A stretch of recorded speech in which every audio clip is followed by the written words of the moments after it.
Voltamos aqui com o Panorama e eu queria saber de você a respeito de leitura.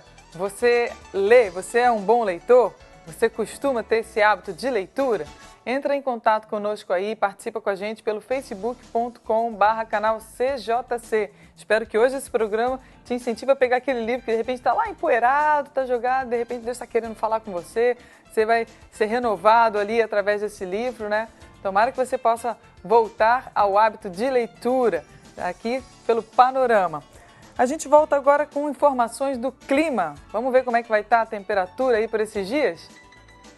Nesta terça-feira, uma nova frente fria junto com áreas de instabilidade vão espalhar chuva sobre o sul do Brasil. A partir da tarde, chove no oeste do Rio Grande do Sul, Santa Catarina e Paraná. E conforme essas áreas de instabilidade vão avançando, à noite chove na região de Porto Alegre. No leste de Santa Catarina, em grande parte do estado do Paraná e até o Espírito Santo, o sol vai predominar. Não tem previsão de chuva e as temperaturas vão subir. A madrugada será fria, mas o calor vai predominar à tarde. Sobre o leste do Nordeste, as pancadas de chuva acontecem de forma passageira. No interior da região, muito sol e calor e tempo seco. Nas demais áreas, as pancadas de chuva acontecem principalmente a partir da tarde. Em Palmas, pode chover desde cedo. A mínima prevista é de 11 graus em São Paulo e 13 graus em Belo Horizonte. Máxima prevista de 27 graus em Porto Alegre e 34 graus em Cuiabá. É isso aí. Prepare-se então aí quem mora no sul do país com guarda-chuva e as demais áreas também já ficam aí com as informações para você não ser pego desprevenido. A gente vai agora com as informações aqui do Rio de Janeiro. Iate encalhado no rio é cortado, mas deixa rastro de sujeira no mar. Lembra daquele iate que a gente mostrou semana passada? Pois é, ó. A operação para retirada da embarcação crioula encalhada no mar da reserva, na zona oeste do Rio, tem como principal objetivo a preservação do tanque do iate para evitar a poluição ambiental. No entanto, como ela precisou ser cortada, pequenos pedaços da embarcação se soltaram e foram levados pelo mar. De acordo com técnicos do INEA, a retirada pode acontecer ainda amanhã, caso fique comprovado que não há óleo no tanque. Cédula de R$1 vira artigo de colecionadores e pode custar até R$ 165. Lembra dessa notinha? Pois é, se você guardou ela por aí pelo canto da casa, ó, quem tem a cédula de R$1 no bolso é melhor pensar 2 vezes antes de usá-la. Afinal, o consumidor pode ter nas mãos muito mais do que seu valor nominal, já que a nota passou para a categoria de cédula rara e pode valer entre os colecionadores aproximadamente R$ 165. Desde 2005, quando a Casa da Moeda do Brasil deixou de fabricar a nota, a circulação é cada vez menor. A cédula de R$1 deixou de ser produzida porque o Banco Central vem priorizando a emissão de moedas, que apresentam uma relação custo-benefício melhor.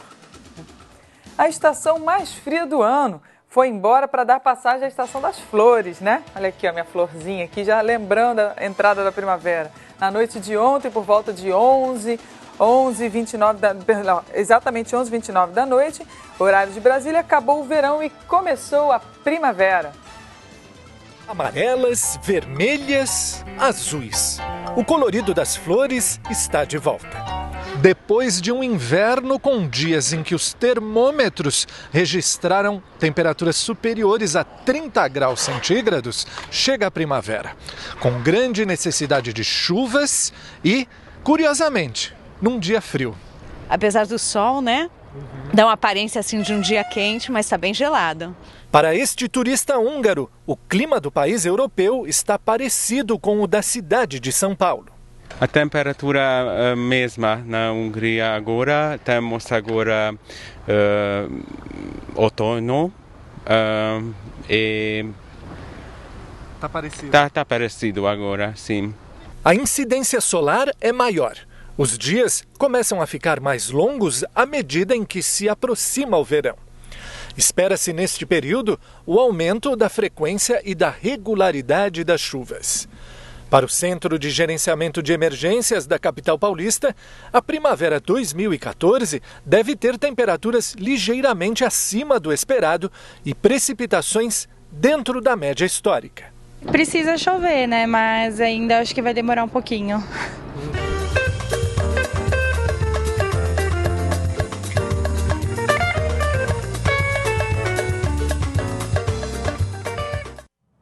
Costa Rio.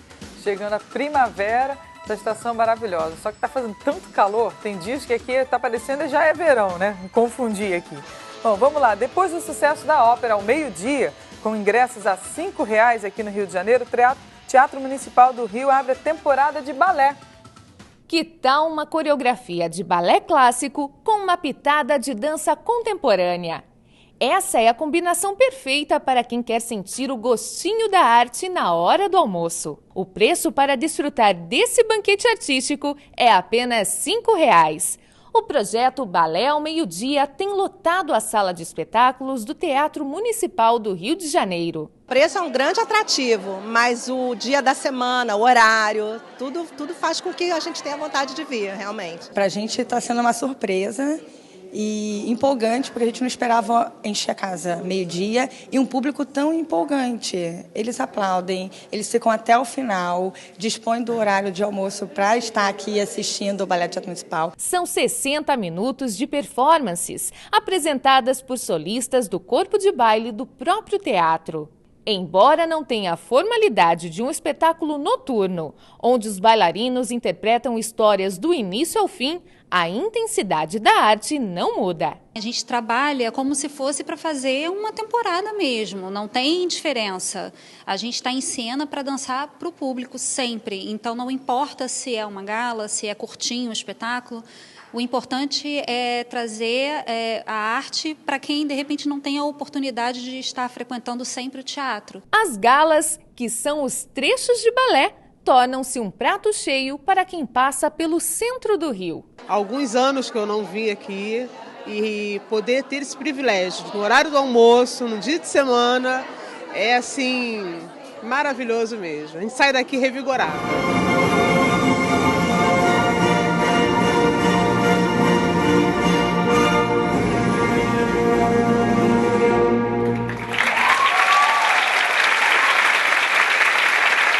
Parabéns aí pela iniciativa, né? Agora vamos falar sobre segurança no trânsito. Os aliados que carregam o peso do seu veículo podem se tornar os maiores vilões se não receberem a atenção merecida. A gente está falando de quê? Dos pneus. Itens que devem estar sempre em conformidade com as normas de segurança. Dá uma olhada aí.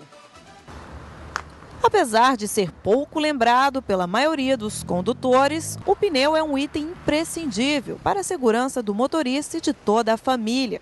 Afinal, ele ajuda a garantir a dirigibilidade e o controle do carro. É ideal checar o estado dos 4 pneus antes mesmo de cair na estrada. O pneu desgastado é um sério problema e é importante renová-los em certo prazo. O momento de trocar um pneu é quando ele chega do TWI. O que quer dizer TWI? É uma informação que ele vem obrigatoriamente em todos os pneus de fabricação de qualquer país do mundo. Lá, pela legislação brasileira, é a partir de quando ele falta 1,6 milímetro de borracha. A partir daí, é considerado pela legislação brasileira o Código de Trânsito como um pneu careca, ou seja, um pneu que não tem mais condição de uso. Atualmente existe no mercado mais de 30 estilos diferentes de pneus. Os fabricantes inovam nos desenhos e, por incrível que pareça, os principais dados vêm inseridos no próprio pneu. E o técnico ensina a identificar esses itens. A atenção deve ser redobrada para a sigla inglesa TWI, Tread Wear Indicator, que indica o desgaste da banda de rodagem. 175-70R13. O que quer dizer isso? 175. Se você pegar 2 réguas e colocar aqui, vai dar a largura 17,5 centímetros. 70. Este pneu tem 70% da largura dele. R, que é o pneu radial, que é um pneu composto com uma camada de aço. 13 é o tamanho do aro do pneu, que daqui aqui daria 13 polegadas. 82T, um é índice de carga e o outro é índice de velocidade. O TWI é uma informação em inglês que vai informar que este pneu, na hora de trocar, ou seja, pela legislação brasileira, teria que ter no mínimo 1,6 milímetros de borracha, ou seja, já é considerado careca. O condutor que trafega com pneu careca corre riscos. Primeiro, porque perde toda a estabilidade do veículo. E segundo, porque o processo de frenagem fica deficiente, podendo causar sérios acidentes. A validade de um pneu dura 5 anos. Com um pneu de boa qualidade, o condutor pode rodar até 40 mil quilômetros. A questão de optar por reformar o pneu careca é perigosa. Existe também um processo de reforma, colocar uma banda de rodagem só em cima da parte superior do pneu. E existe um processo muito ruim também que as pessoas usam, que é o processo de frisar o pneu. O que isso é prejudicial? Porque ele começa a mexer com a estrutura do pneu. O ideal é fazer o rodízio a cada 10 mil quilômetros, de acordo com o esquema recomendado no manual do fabricante. Um pneu é como um sapato. Uma vez que ele gastou irregular, ele não teria mais como consertar. Aí o que acontece? Quando se faz um rodízio, até justamente para isso aí, para poder se tentar colocar um carro em condições de rodar. Mas não é muito recomendável depois que o pneu ele desgasta irregular, se tentar fazer alguma outra coisa para tentar melhorar. Qual é o correto? Trocar os pneus. Outra dica importante é fazer a calibragem semanalmente com os pneus frios. Para não correr risco, Gleiton percebeu que os pneus dianteiros do carro estavam com desgaste irregular. Ele investiu R$1.000 na compra de novos pneus. Normalmente a gente faz a troca dos pneus em torno de 30 mil quilômetros, de acordo com o carro, né? Nós temos 2 carros, então isso varia muito de carro para carro. Mas a questão de alinhamento, eu sempre está observando. Inclusive agora eu vou comprar 2 pneus novos. Jamais descuide dos pneus do seu carro. Assim você estará prezando pela sua segurança. Pois é. Não basta a gente ter carro, não. Tem que ter o dinheiro no bolso para poder chegar e fazer a manutenção, porque é uma questão de segurança da própria pessoa. Bom, a gente já falou sobre saúde do carro, agora vamos falar sobre saúde do bebê, né? Basta uma picadinha no calcanharzinho do neném para detectar ali precocemente algumas doenças que podem afetar o desenvolvimento dele. A gente vai falar agora sobre o teste do pezinho. Acompanhe. Fabiana está maravilhada com a maternidade. Ela teve a grata surpresa de ser mãe de gêmeos. Aos 4 meses de vida, os filhos dela já se distinguem no comportamento. Ela é mais agitadinha, ele espera mais um pouco, né? Eu dou o bico, às vezes eu coloco ele para assistir, né? Aí ela não, ela quer colo. Para diagnosticar precocemente as doenças, é possível começar o tratamento adequado nas primeiras semanas de vida do bebê e evitar consequências graves no futuro, o que torna imprescindível o teste do pezinho. Que ele vai diagnosticar algumas doenças metabólicas que podem trazer consequências graves para a criança e doenças também hematológicas, algum tipo de anemia no sangue que é de origem genética. O teste do pezinho deve ser feito após as primeiras 48 horas do bebê e até o 5º dia de vida. O exame básico é obrigatório e gratuito no Brasil desde 1992. Foi através dele que Fabiana descobriu que um dos seus gêmeos possui o traço falcêmico. Ele eu fiz com 1 mês, deu traço, e ela eu fiz com 3. Ela não deu traço. Aí o médico mandou avaliar, né, direitinho. Aí falou assim que ele não pode casar com a menina que tem traço, tem que avaliar, ficar observando até ele crescer. E eu e o marido fazer o exame, né? Foi muito bom para mim, né? Que, descobri que ele tem isso, né? Que é importante, né? Para o teste é coletada uma amostra de sangue do calcanhar do bebê, uma região de boa irrigação sanguínea e causa menos dor.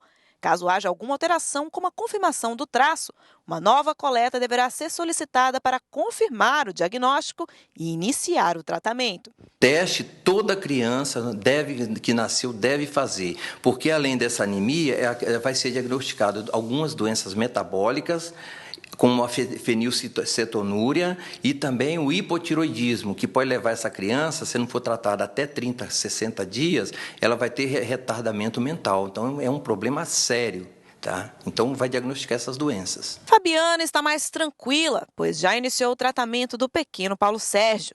E, de acordo com o médico, é só seguir alguns cuidados. Então, essa criança ela vai ter uma anomalia pequena nessa anemia que não compromete a vida dela normalmente, mas ela deve ser acompanhada pelo pediatra, junto com o hematologista, tá? Mas não implica em risco de morte ou de complicações para essa criança. Quando ela tem a doença instalada, que não é o traço, é a doença falciforme, aí o tratamento é mais sério e as complicações são mais comuns.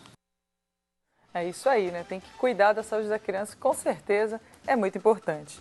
A cinematografia paraguaia é pouco conhecida aqui no Brasil, né? Mas uma mostra nesse final de semana trouxe 21 filmes paraguaios aqui para o Brasil. O nome da amostra é Made in Paraguai. Vamos dar uma olhadinha? Na tela brasileira, a exibição de filmes gravados em Jopará.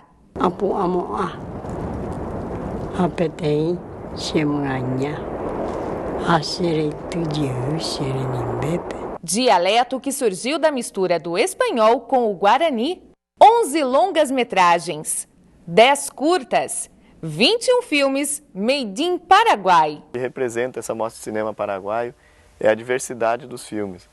A gente tem uma diversidade tanto de gênero como diversidade de histórias, diversidade de estilos de narrativa. Tem filmes de animação, documentários, tem drama, tem comédia, tem suspense, tem terror. O cinema paraguaio é muito novo, ele está começando agora, ele não tem uma história muito longa, porque o fato de ter uma ditadura tão longa como foi a ditadura dos Stroessner, ela silenciou muitos movimentos artísticos no Paraguai, né?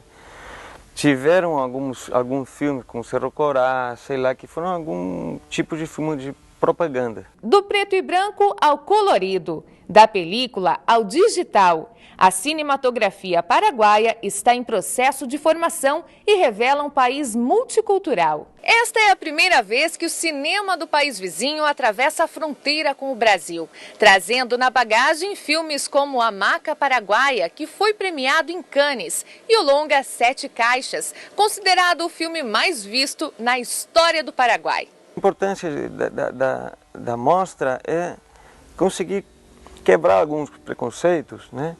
E também ensinar nossas histórias, e a nossa cinematografia, que também ligada a essas histórias, né? Como uma maneira de também conhecer um pouco mais um povo que está aqui ao lado, né? É porque a gente é vizinho, né?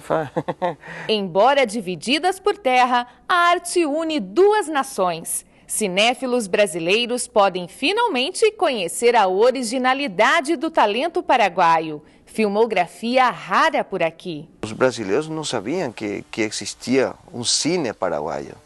E a gente vem aqui e vê as histórias, esses filmes que nós fazemos no Paraguai, que a gente foi fazendo, né, nestes anos, e se surpreendem. O que a gente tem visto assim, depois das sessões é o público encantado com os filmes. Assim, tem gente saindo, retornando todos os dias. Veio ver um filme no começo da mostra, se encantou com aquele filme e decidiu ver outros.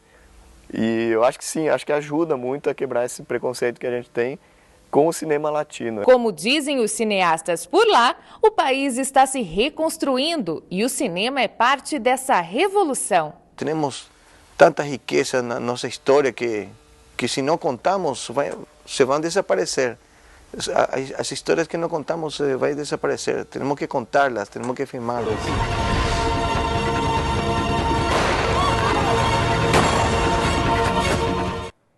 Isso aí, parabéns aí a toda a indústria cinematográfica do Paraguai. Agora a gente termina o nosso programa com uma notícia triste, deixando aqui os nossos sentimentos a toda a família do produtor Wagner Pacheco, que esteve recentemente conosco aqui trabalhando nos bastidores do CJC, uma pessoa batalhadora, que nós aprendemos a admirar. Deixamos aqui os nossos mais profundos sentimentos a toda a família. Infelizmente ele faleceu hoje devido à pneumonia, complicações relacionadas a um quadro de pneumonia que ele vinha enfrentando nos últimos dias. A gente passa aí agora para o brother Joe, e você continua aqui com a gente, né? Mas sabendo que Deus é poderoso para consolar os nossos corações.